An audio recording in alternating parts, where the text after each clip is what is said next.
Hey everyone, this is Fabio and welcome back. I'm finally making a new video, and the reason for my absence from YouTube is actually very simple. I was very busy in terms of gaming time. And that is because I finally bought a new system and I say it's about time that I decided to buy a PSP.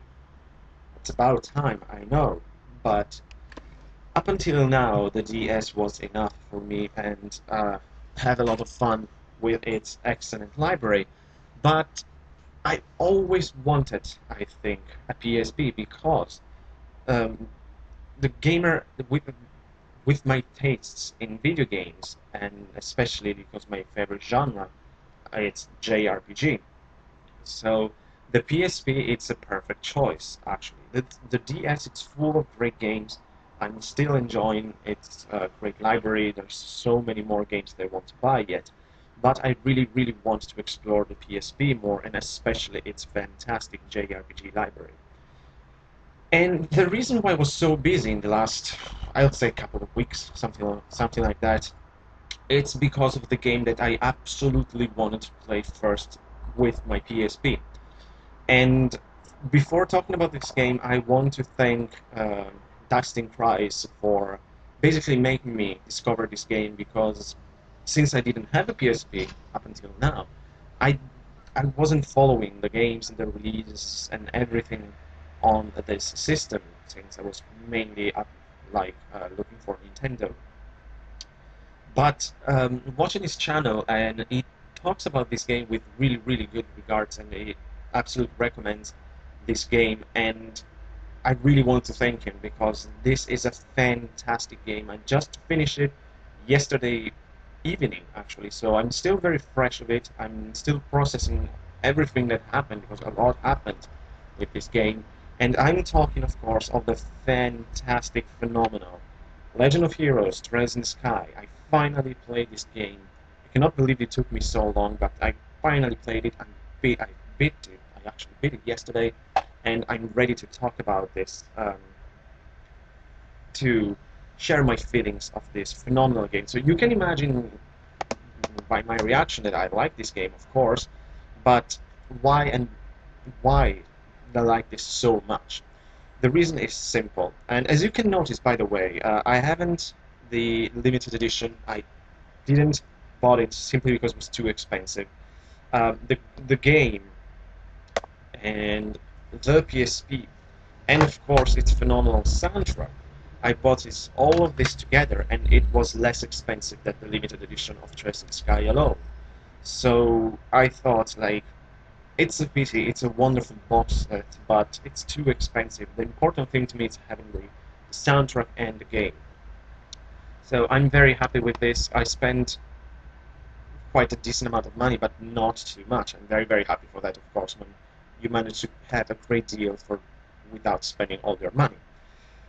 Trails in the Sky, where do I even start with this? This is great JRPG made by Falcom in, what's this, 2011? Yes, the North American release. So it's part of the Legend of Heroes series, a very important one for Falcom, one of the probably the most important one for them, especially in Japan. That's the thing. With Falcom, everything is different between Western and Japanese released. Because in the West, East is the great Falcom series, while Trails in the Sky, the Legend of Heroes series, it's more like for niche RPG players, while in Japan, it's massive, it's huge. But apart from that, all of you like JRPG lovers, of course, know about this game.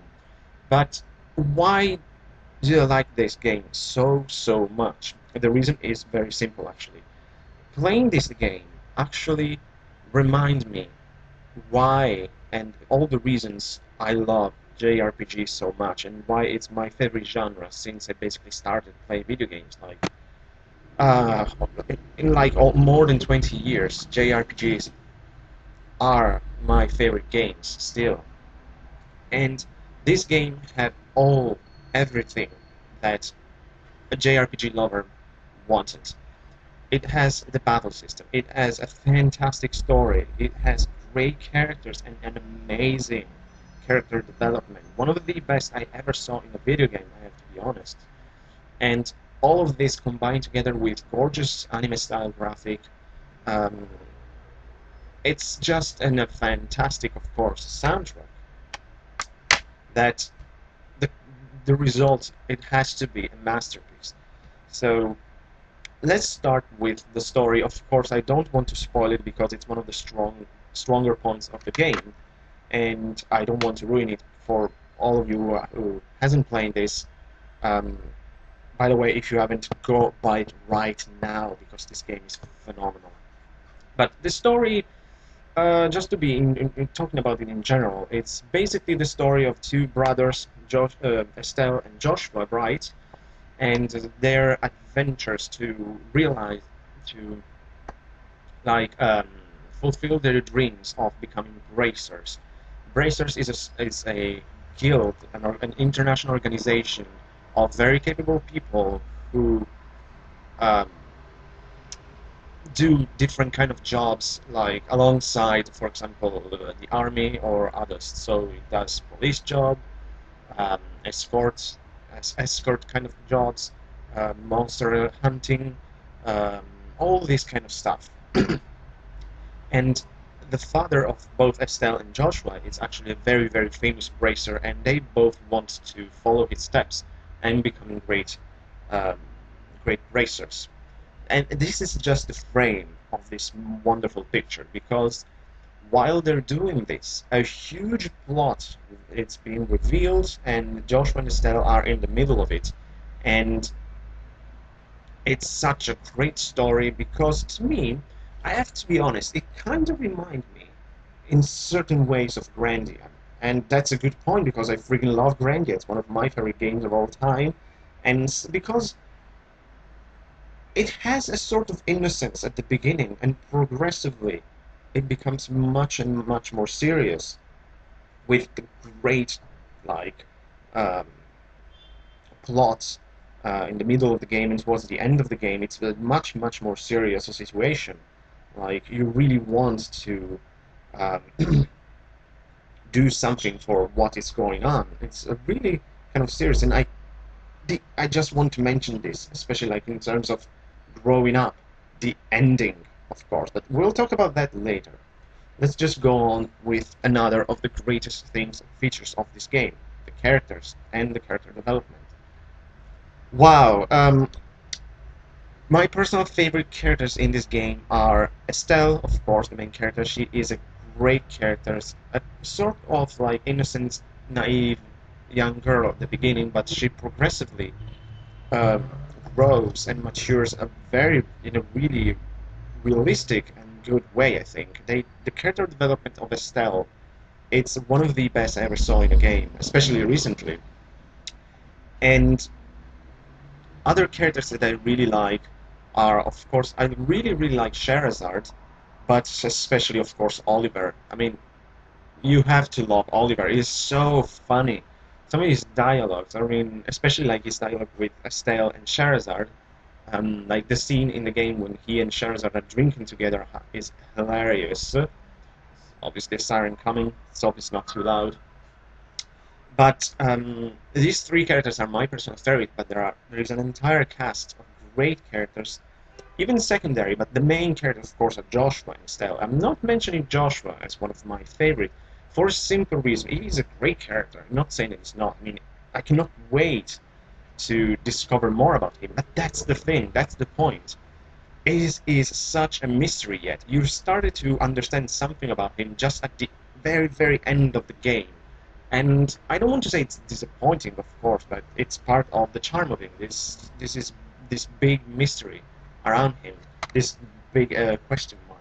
But the thing is, there are so many questions left unanswered, of course, in this game. That's the point of having a sequel. But again, this connects with the the ending, and I'm going to talk about the ending later.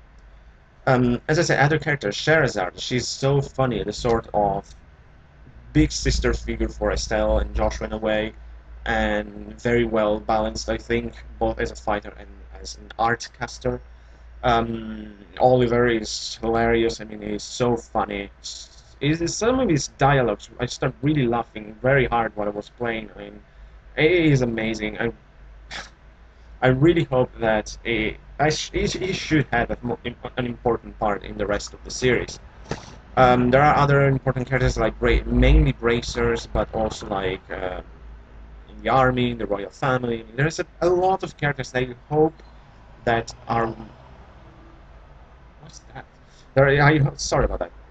I hope are much more explored in the second chapter, of course. Their character development. That I think it's probably the best feature of this game. Even more, the story it's great, the characters are very well done, but the development of this character, especially the relationship between Joshua and Estelle, it's fantastic. I was surprised. I heard about, as I say, Dustin Praise and other um, like RPG Swagger and others talking about this great game and this development, but I couldn't believe that it was so good. I mean, the growth of Estelle, it's fantastic. I think it's very realistic because, as I say, in a way, this game has a lot of grandeur to me. At least this is my personal opinion.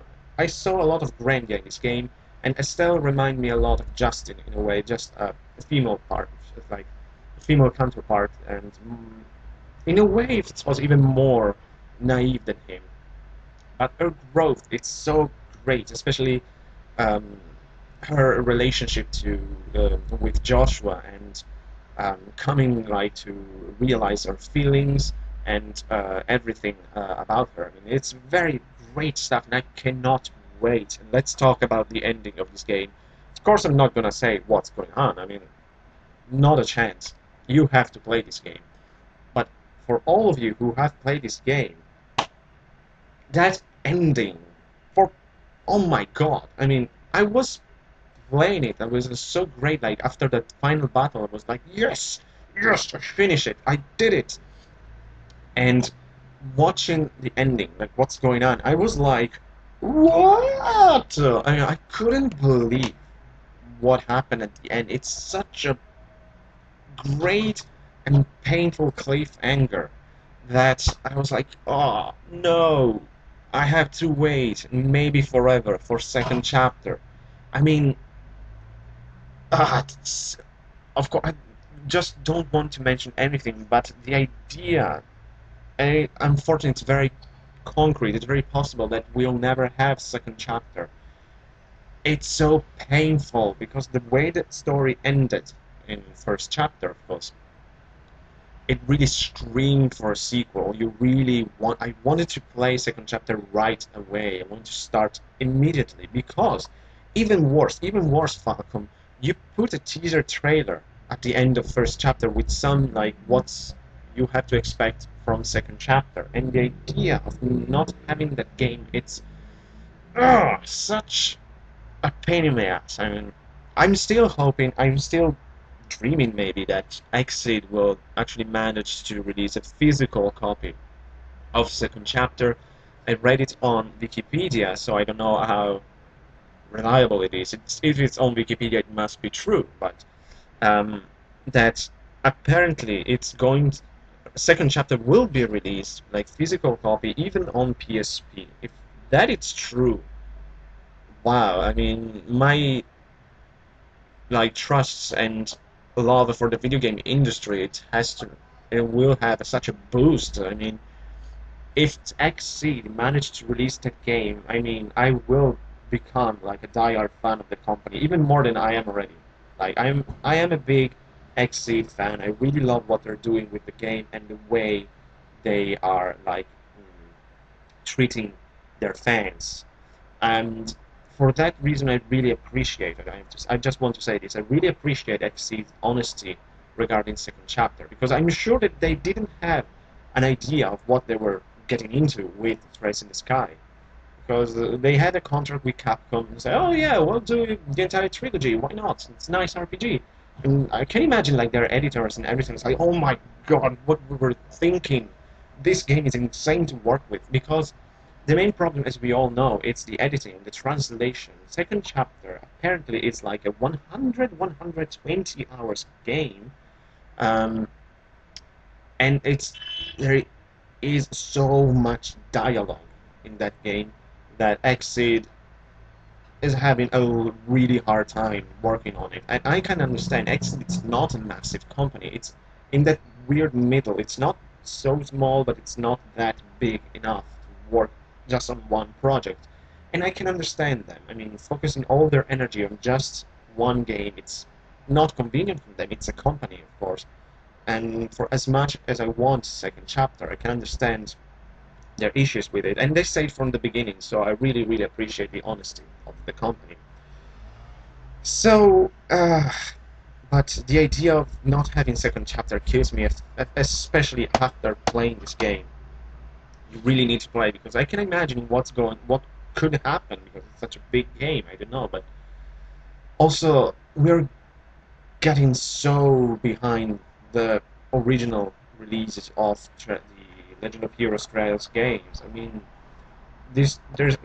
we got I think like 4 games in the Trails in the Legend of Heroes series, where there are so many in Japan. And just for the Trails game, there are like how many? Like 4, 6 games, something like that. We just have one. I mean, it's getting basically impossible to having like managing to reach the Japanese level of releases for these games. But I'm still hoping for Exceed to do this miracle and release the game on PSP because I don't know. I think you're supposed to like transfer your saving data on the second game to since it starts from this exact moment the first game ended. So we'll see. We'll see. But yes, as I said, for the game, this is a phenomenal JRPG, and it, as I said before, I just want to highlight this even more. I mean, it has all the elements that made me fall in love with the genre. I don't even know how many years ago when I played Phantasy Star 2 for the first time. I mean, it has a great story with fantastic characters who are developed so well, and their growth is so well done, and of course, it all like with a fantastic soundtrack in the background. The music of this game is very nice, from the main theme, from the battle theme, and let's talk also before I forgot. Let's talk about the battle system. This is a traditional turn-based RPG, but with some strategic element um, in like how you manage your team, the way to deploy them, and I think it's a great battle system. It's very simple, but hey, simplicity it's good. I think for an RPG battle system, you don't need a very complex one. Actually, no, not at all. Um, Personally, my favorite battle system is still the one from Grandia, but this one from Chess in the Sky works very well. It's very easy, very intuitive, and I think it's a perfect um, battle system for this kind of game. And I really want all RPGs to have simple battle system. You don't need complex one, or you don't need to invent them every single time, Square. Anyways, um, of course, this game gets a huge recommendation. Everyone who loves RPG must have and must play this game. I cannot wait to play the other Legend of Heroes game on the PSP. Now that I have it, I can play them. But for the moment, I just order my Ys 7 because I have to play that game. Up until now, I was so jealous of all PSP owners because I couldn't play Ys 7 as I'm a huge Ys fan. It's one of my favorite series of all time. And now I can finally play it. Probably will play also the other games, Ultimate Organa, Ark of Napishtim, all of them. That's so annoying. And I can understand why Exit, by the way, I can understand why Exit actually wants to focus more on Ys or other projects altogether, because after all, Ys, different from Trails and the Legend of Heroes, has a really strong and growing fan base here in the West, not only in Japan, while in Japan, on the other hand, the Trails and Legend of Heroes is a huge success for Falcom. Well, East still it's very big, but not as big as the Legend of Heroes series. So we have this weird situation, but I cannot wait to play East 7, and I'm still hoping for the sequel. I'm still hoping for Trails in the Sky second chapter. And regarding this, this is by far, I want to conclude with this. This is obviously one of the best JRPG I've played, maybe not only in the last 5 years or something, with together with Radiant Historia, but I think this is one of the best JRPG I've played, period. It's that good. And I play a lot of JRPGs, so I think that means something. But I already say that I'm not going to put this game in my top 10 list for like best JRPG, best game of all time, even though it deserves a spot. It's an honorary mention for both of them, simply because I don't want to give up on second chapter. Because if this is the first game, this is the prologue of the trilogy, 1/3 of it, can you imagine what the second chapter could be? I mean, that could be one of the best games of all time. And I'm waiting for that one. Giving up on that, I don't want to. I really don't want to. I'm still hoping for a release. I'm still dreaming for a PSP release. But even if it's going to be on Steam or whatever, I obviously want to play it because of the story. And if the first game was so good, I cannot even imagine how phenomenal the second one will be. And it's no wonder why Trails, the Legend of Heroes series, is such a big hit in Japan. I mean, these games are phenomenal. So that concludes my discussion of it, of Trails in the Sky. Naturally, it's a huge recommendation. That goes without saying. I mean, this is it's a gem for JRPG lovers. Probably you all know about it, but I just want to share my opinions and my feelings because I was expecting a good game, a very good one, but not such a fantastic game. I love it so much that I finished it just yesterday. It took me around 40 hours, I have to say. It's a good time. I don't have like 100 hours by my hands right now, so it's the right amount of time. It's exactly what I wanted, and now I can move on to other games. But I'm so glad to finally have my PSP, and when I bought it, of course, I thought this must be my first game, and I love it so much, and so glad to have this, to beat it, and I've enjoyed it so much, and I cannot recommend this game enough, guys. You have to play this if you don't have it. Support Falcom, support Exceed, show them that we want more Trails games. We need more games. So that's about everything I can say about Trails in the Sky for now, without spoiling anything, because we can talk about the story and the ending so much, but of course I don't want to, because you have to experience that frustration for that ending, that it's really painful, but it's so wonderful, by the way. Don't get me wrong, the ending was wonderful, but the idea of not having the second chapter is killing me. That's it. I can go on with this game for so much that I really need to cut this video because it's going on for a little longer than I expected. So thanks for watching like always, guys. I hope to be back sooner, but I didn't expect this game to suck up my time so effectively, but in a way I had a feeling that excuse me, that would happen. So thanks for watching like always, guys, and I'll see you soon and take care.